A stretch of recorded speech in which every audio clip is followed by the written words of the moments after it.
Assalamualaikum, halo teman-teman. Melanjutkan vlog umroh bagian 3, video ini berisi city tour area Mekah.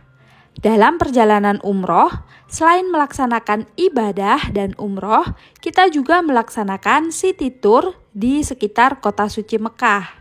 Ini sudah termasuk dalam paket umroh yang saya ambil. Tujuan pertama adalah kota Taif, sekitar 70 km dari Mekah. Taif menawarkan wisata dari kereta gantung Al-Hada, kebun mawar, perkebunan buah, hingga pasar tradisional yang ramai didatangi oleh pengunjung karena banyak berisi buah segar. Teman-teman, sekarang saya berada di area antrian untuk naik kereta gantung. Nah, di depannya ini sudah ada yang jualan aneka jus dan buah. Karena saya suka stroberi, langsung saja saya beli dengan harga 5 real atau sekitar Rp20.000. Ini stroberinya beda dengan di Indo ya, gemoy, besar dan manis. Nah, ini antriannya cukup panjang.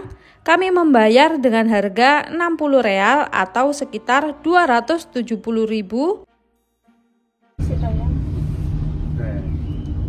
Wow. Allahu Akbar, Allahu Akbar. Allahu Akbar, Allahu Akbar. Oh, Masya Allah. Dari atas sini, pemandangan benar-benar luar biasa. Terlihat pegunungan Al-Hada yang indah, jalan berkelok, hingga hamparan bebatuan yang indah. Kereta gantung ini membawa kita melintasi lembah dan bukit dengan sensasi yang menegangkan sekaligus menyenangkan. Udara dingin khas Taif semakin membuat perjalanan terasa segar. Satu kereta bisa diisi sampai 6 orang dewasa. Selain menjadi destinasi wisata dengan pemandangan pegunungan yang menakjubkan, Taif juga menyimpan nilai sejarah Islam yang mendalam. Disinilah Rasulullah pernah berdakwah meski mendapatkan banyak ujian. Ketika Rasulullah berdakwah di Taif dan mendapat penolakan keras dari penduduknya, beliau kemudian meninggalkan kota itu. Jalan yang beliau lalui diyakini melewati kawasan pegunungan Al-Hada. Dari jalur inilah beliau kembali menuju ke Mekah.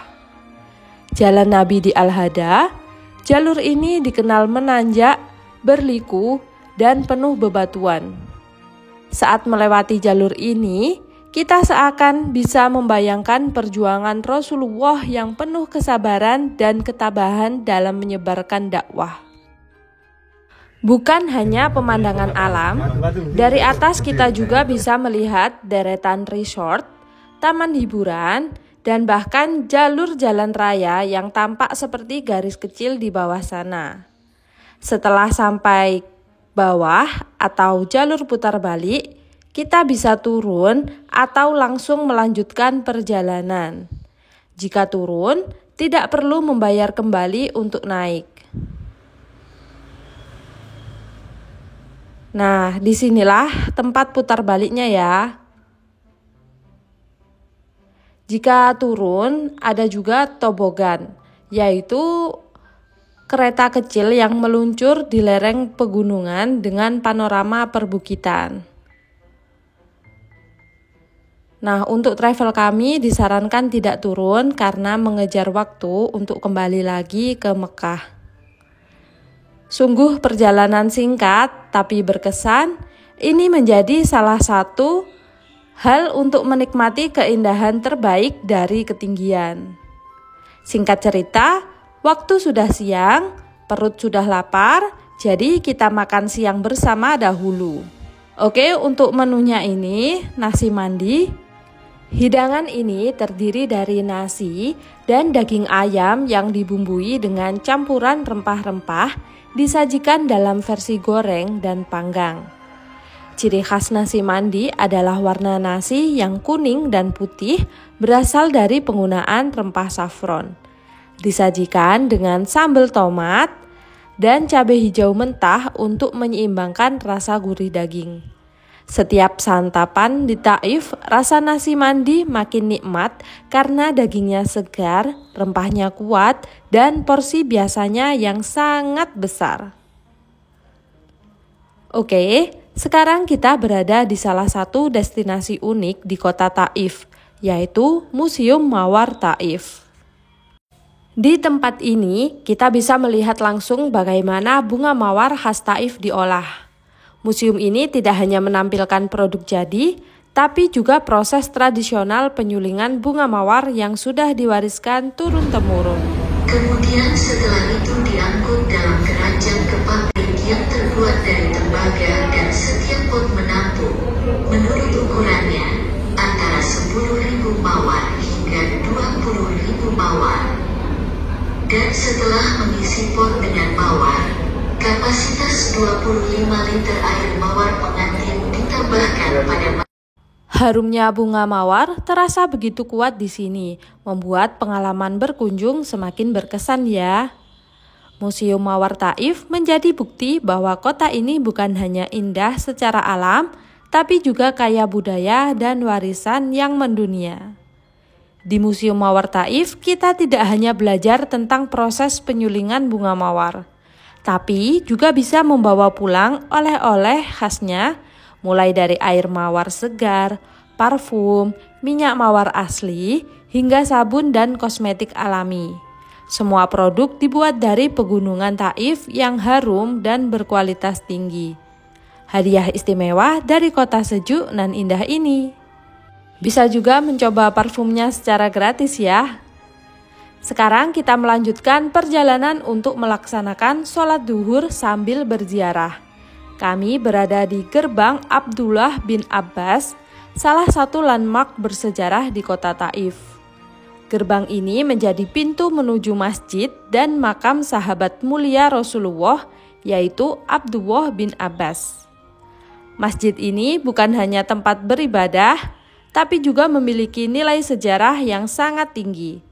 Di dalam kompleksnya terdapat makam sahabat Nabi Abdullah bin Abbas, seorang ahli tafsir, perawi hadis, sekaligus cucu paman Nabi. Suasana masjid terasa sejuk dan tenang, dengan halaman luas dan udara segar khas pegunungan Taif. Banyak peziarah datang ke sini untuk beribadah, berdoa sekaligus mengenang jasa besar Abdullah bin Abbas dalam menyebarkan ilmu Islam. Suasana di sekitar gerbang, banyak penjual yang menjajakan hasil bumi kota Taif. Buah segar Taif terkenal manis dan banyak dijual di pasar tradisional maupun pinggir jalan. Dari stroberi, anggur, delima, persik, dan lainnya tumbuh subur di kebun-kebun Taif. Aneka kacang-kacangan juga sangat banyak ya, sangat memanjakan mata. Berhubung cuacanya ini sejuk tapi panas, paling enak mampir ke es krim pinggir jalan ini. Dijual dengan harga 5 real per kon atau sekitar Rp20.000. Sekali lagi, saya pilih rasa stroberi. Nah, es krim secantik ini bisa dinikmati langsung ya. Banyak banget tuh di belakang truk-truk es krimnya. Oke, sekarang naik bis dan melanjutkan perjalanan berikutnya. Lihat, nah itu dia segarnya putih agak kecil. Dulu mau ambil foto, nah itu Masjid Adas. Tak kelihatan. Tempat Rasulullah beristirahat. Masya Allah tuh. Katanya salah Itu fokus. perkebunan anggur dulunya. Rasulullah bersama Zaid bin Harithah. Masjid yang berbatuan. Masjidku. Apik ya. Rasulullah. Ada tanda Rasulullah di sini. Salah satu mukjizat kanjeng Nabi. Ya, cuman ya. Alhamdulillah. Perjalanan dari kota Taif menuju Padang Arafah sekitar 1 jam. Sepanjang jalan kita melewati pegunungan Al-Hada yang indah dengan jalur berliku dan pemandangan yang menakjubkan. Dari kota yang sejuk menuju padang yang penuh sejarah, setiap kilometer terasa istimewa. Hingga akhirnya tibalah kita di Padang Arafah, tempat para jutaan jemaah haji berkumpul setiap tanggal 9 Dzulhijjah untuk melaksanakan wukuf, berdoa, dan memohon ampunan kepada Allah Subhanahu wa Ta'ala. Inilah Jabal Rahmah, bukit kasih sayang di Padang Arafah, tempat bersejarah pertemuan Nabi Adam dan Hawa, sekaligus saksi jutaan jamaah melaksanakan wukuf di bawah terik matahari, doa-doa dipanjatkan, mengharapkan ampunan dan rahmat dari Allah yang Maha Pengasih. Jabal Rahmah bukan sekedar bukit, tapi simbol cinta, harapan, dan pengampunan. Nah, di sini banyak burung dara. Kalian bisa beri makan dan bermain bersama ya. Di Padang Arafah, kita bisa menjumpai banyak penjual yang menawarkan berbagai kebutuhan jamaah, mulai dari makanan, minuman, hingga oleh-oleh khas. Semuanya tersedia di area sekitar ini. Terlihat deretan penjual memenuhi area, menawarkan aneka jualan ya. Di sini ada minuman delima, ada delima yang udah dikupas, tinggal nyendok aja. Lalu ada mainan, kurma, baju-baju muslim. Nah, pokoknya jalan terus aja sampai ke ujung. Itu banyak banget penjualnya ya. Nah, ini juga baju-baju muslim perempuan. Untuk harganya sekitar 100 rial. Diminum, nggak ada rasanya, tawar. Bila kemudian ada rasanya, kasih madu. Dibuka lagi, dimasak sama kulit-kulitnya juga. Diminum laki-laki sama perempuannya, cuma yang dominan perempuannya. Setelah habis, misalnya jadi satu gelas besar, diminum pagi sama malam sore. Besok dikasih air lagi. Kalau dikuak masih ada warnanya, bisa diminum lagi, mungkin 2-3 kali. Kalau sudah nggak keluar lagi, ganti. Tapi dalamnya ya? Ini digerak dulu ya? Digerak dulu, tapi dimasak semuanya. Kulit-kulitnya juga dimasak. Oh, kulit-kulitnya dimasak. Om saya, gimana ya? Kalau ini berapa dulu? Jadi, kami hanya berkeliling di area sekitar bawahnya Jabal Rahmah. Kami tidak naik ya, karena ada perbaikan, jadi areanya ditutup. Sekarang kita melanjutkan perjalanan ke Mina. Membutuhkan waktu sekitar 30 menit dengan bus. Mina adalah lembah yang dikelilingi bukit, tempat jamaah berhenti untuk mabit dan melaksanakan ibadah melontar jumroh. Disinilah para jamaah haji melaksanakan salah satu rangkaian penting ibadah haji, melontarkan batu kecil atau kerikil ke 3 pilar jumroh, yaitu jumroh ula, jumroh wusto, dan jumroh akobah. Ketiganya menjadi tempat jamaah haji melontarkan batu kecil sebagai simbol melawan godaan setan. Jumroh ula berada paling dekat dengan arah Musdalifah, jumroh wusto di tengah, dan jumroh akobah berada paling dekat ke arah Mekah. Area ini kini dilengkapi dengan bangunan bertingkat yang luas, sehingga jamaah dapat beribadah dengan lebih tertib dan aman.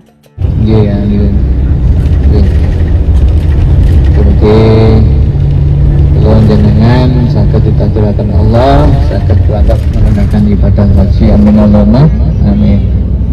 Hotel yang berdekatan ini miliknya Plus, ini mahal-mahal itu hotelnya di warna coklat ini yang beribadah haji. Ya, sebelah kiri niku itu tenda-tenda jamaah haji, baik jamaah haji reguler maupun Plus.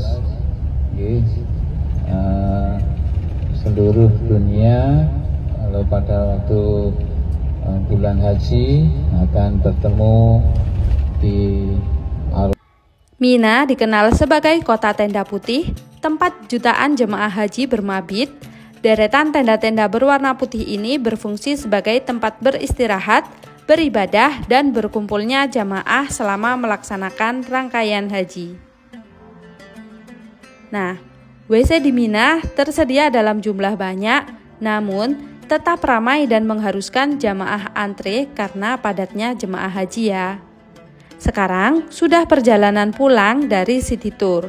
Kami melewati Gua Hira. Gua Hira terletak di Jabal Nur, sekitar 3 km dari Masjidil Haram. Disinilah Nabi Muhammad SAW sering menyendiri untuk beribadah, dan tempat turunnya wahyu pertama melalui malaikat Jibril. Gua kecil ini kini menjadi salah satu destinasi bersejarah yang banyak dikunjungi jemaah. Terlihat kan, banyak jamaah mendaki untuk menuju Gua Hira. Nah, itu manusianya kecil-kecil ya, karena saya ini dari bis nyutingnya. Walaupun tidak turun bus, pihak travel tetap menjelaskan kita akan melewati apa saja yang bersejarah ya. Sekarang kita akan melewati Masjid Jin. Rasulullah pernah mengajarkan sekaligus berdakwah kepada bangsa jin di masjid jin. Makanya dibangun sekarang di masjid jin.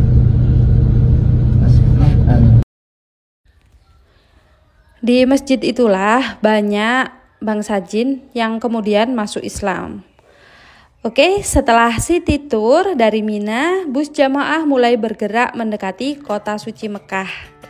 Dari kejauhan, mulai tampak kota Mekah menandakan tibanya perjalanan kembali menuju Masjidil Haram, pusat ibadah dan harapan umat Islam dari seluruh dunia.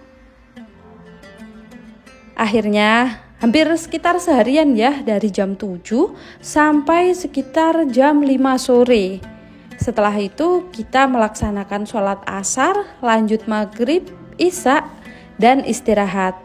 Malamnya saya langsung melaksanakan umroh. Memang benar-benar harus fit ya kalau mau melaksanakan umroh ini. Oke, sampai sekian di sini vlog saya. Semoga vlog ini memberikan informasi kepada kalian. Terima kasih ya sudah menonton. Sampai jumpa di vlog berikutnya. Wassalamualaikum warahmatullahi wabarakatuh.